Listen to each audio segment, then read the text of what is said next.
Bismillahirrahmanirrahim. Assalamualaikum warahmatullahi wabarakatuh. Alhamdulillah. Wassalatu wassalamu ala rasulillah. Amma ba'du. Apa kabar anak-anakku semuanya? Semoga kalian semuanya dalam keadaan sehat walafiat. Alhamdulillah, pada kesempatan yang berbahagia ini berjumpa lagi di video pembelajaran kita, yaitu materi pembelajaran pendidikan agama Islam, yang pada saat ini kita akan membahas pelajaran PAI pada bab yang ke-11, yaitu sejarah dakwah Rasulullah Shallallahu Alaihi Wasallam periode Madinah. Pada beberapa pertemuan yang lalu di video pembelajaran kita sudah membahas tentang sejarah dakwah Rasulullah Shallallahu Alaihi Wasallam periode Makkah. Ya, kita ketahui bahwa periode Makkah itu berlangsung selama 13 tahun. Ya, dari tahun 610 sampai 622. Dan kemudian Rasulullah dan para sahabat hijrah ke kota Madinah dan kemudian berdakwah di Madinah selama 10 tahun. Ya, kurang lebih dakwah Rasulullah selama diangkat menjadi Rasul itu 23 tahun. Ya, salah satu yang melatar belakangi hijrahnya Rasul dan para sahabat ke kota Madinah, tentu kita sudah tahu semua, yaitu perlakuan dari kaum kafir Quraisy yang melakukan intimidasi, penyiksaan, bahkan perlakuan yang kasar pada para sahabat, para keluarga Nabi, dan juga mereka diperlakukan, ya, diboikot dalam bersosialisasi bermasyarakat, yang itu sangat membuat kaum muslimin menderita. Dan kemudian di tahun yang ke-10 setelah kenabian, Rasulullah memerintahkan para sahabatnya untuk hijrah ke kota Madinah. Sedangkan Rasulullah sendiri hijrah ke kota Madinah setelah mendapatkan perintah dari Allah Subhanahu wa taala. Dan hari ini mari disimak video pembelajaran dalam bentuk PPT yang akan Bapak sampaikan. Mohon disimak, diperhatikan. Semoga kita semua bisa paham dan mendapatkan manfaat. Ada hal yang menyebabkan dakwah Islam memperoleh kemajuan yang pesat di Madinah. Ya, ketika di Makkah perkembangan Islam tidak begitu signifikan, tidak mengalami kemajuan yang pesat dikarenakan sikap dari kaum kafir Quraisy yang sangat membenci Islam. Ya, yang pertama, pendudukan bangsa Arab di kota Madinah mempunyai sikap yang baik untuk menerima dan menganut agama Islam. Ya, ini kaum Ansor, kaum penduduk kota Madinah menyambut kaum Muhajirin. Bahkan sebelum hijrah itu ada perjanjian Aqobah, ya, Aqobah 1 dan 2, di mana yang kedua itu penduduk Madinah yang melakukan hijrah ke Makkah itu mengundang Rasulullah dan para sahabat untuk berhijrah ke Madinah, dan mereka akan menyambutnya dengan sangat lapang dada. Dan kemudian di tahun ke-10 kenabian barulah hijrah itu dilaksanakan dan Rasulullah pun menyusul. Nah, kemudian di kota Madinah terdapat dua kelompok masyarakat berbeda karakter. Di antaranya yang berperan adalah suku Aus dan Khazraj. Nah, ini suku yang ada di kota Madinah dari kaum Ansar, ya. Kemudian di kota Madinah sering terjadi pergolakan antara bangsa Arab dan bangsa Yahudi. Nah, ini juga ada suku lain, yaitu bangsa Yahudi yang menempati kota Madinah. Dan ini juga suatu bangsa yang sering merongrong umat muslim ketika di Madinah. Bahkan nanti di perang Khandaq ini menjadi musuh dalam selimut bangsa Yahudi. Mereka bersekutu dengan kaum kafir Quraisy untuk menyerang Rasulullah dan sahabat dari arah belakang, dan dari depan itu kaum kafir Quraisy.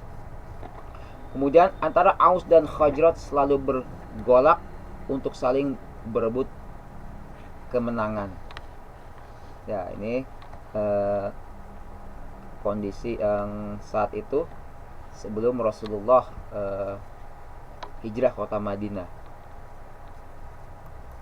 Dan kemudian tahapan suku Aus dan Khazraj dapat menerima Islam. Ini pada tahun ke-10 setelah kenabian, beberapa orang dari Khazraj datang ke Makkah untuk mengerjakan ibadah haji, dan mereka disambut baik oleh Rasulullah dan pada saat itu pula mereka bersama-sama mengadakan pertemuan di Al-Aqabah yang membicarakan tentang ajaran Islam.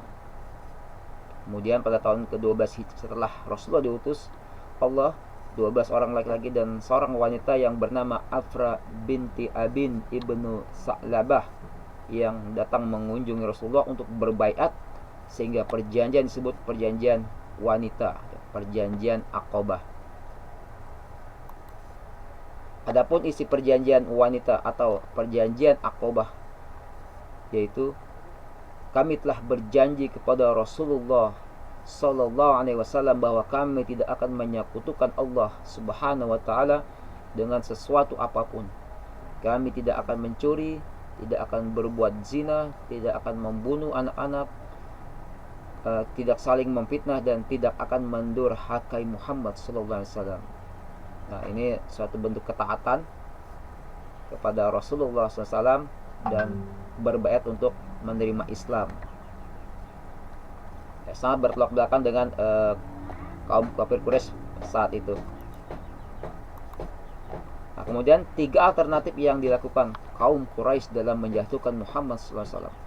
Yang pertama adalah Muhammad akan ditangkap dan ditahan. Kemudian Muhammad akan dikeluarkan dan diusir dari negeri Makkah, sehingga mereka kaum Quraisy terhindar dari kejahatan. Yang ketiga, Muhammad harus dibunuh. Dan kita tahu peristiwa ketika Muhammad akan dibunuh itu pada malam ketika Nabi Muhammad dan Abu Bakar yang akan hijrah ke kota Madinah, dan malamnya mereka dikepung. Namun dengan pertolongan Allah, kaum kafir Quraisy yang mengepung rumah Rasulullah, Allah tidurkan, dan Rasulullah beserta Abu Bakar berhasil keluar pada saat mereka semua tertidur. Dan kemudian yang menempati tempat tidur Rasulullah adalah Ali bin Abi Thalib, Sayyidina Ali bin Abi Thalib. Ya, sungguh pemuda yang sangat pemberani dan sangat taat kepada Rasulullah, rela mengorbankan jiwanya untuk menggantikan dirinya di tempat tidur. Kemudian usaha Rasulullah SAW dalam dakwah Islam di Madinah. Pada tanggal 12 Rabiul Awal, Rasulullah tiba di Kuba dan beliau menetap selama 4 hari dan mendirikan sebuah masjid yang pertama dalam Islam. Tanggal 16 Agustus, Rasul dan para sahabat yang berjumlah lebih kurang 100 orang menuju Madinah pada hari Jumat. Rasulullah mendapatkan perintah untuk mendirikan sholat Jumat sebagai isyarat sudah waktu memproklamirkan berdirinya daulah Islamiyah, kemudian mendirikan masjid sebagai sarana markas besar negara Islam. Nah, kemudian strategi dakwah Rasulullah SAW periode Madinah. Dalam kehidupan ekonomi sosial, menetapkan keharusan orang kaya membantu dan membayar hutang orang miskin.